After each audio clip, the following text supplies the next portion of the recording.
મિત્રો બોટાદ જિલ્લાના ઓહો કેટલી વીજળી થઈ। બોટાદ જિલ્લાના રાણપુર તાલુકાના વેજલકા ગામે અત્યંત ભારે વીજળી થાય છે અને અત્યારે ભારે વરસાદ પણ પડી રહ્યો છે। જો ભડકા થાય એવી વીજળી થાય છે।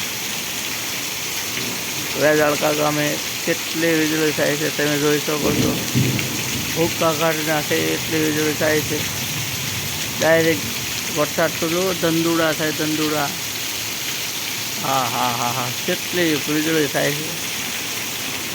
ફટફટ ફટફટ થાય છે। કેટલા આજથી ભારે વરસાદ પડી રહ્યો છે।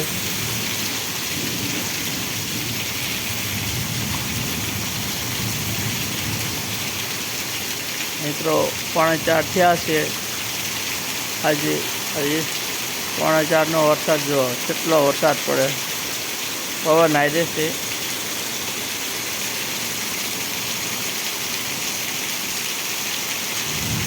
ભૂક્કા બોલાવી દેવો વરસાદ પડે ભૂક્કા બોલાવી દેવો।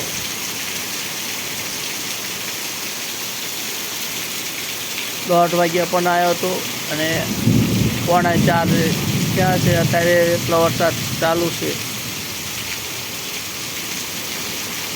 વાવણા થઈ જશે એમાં।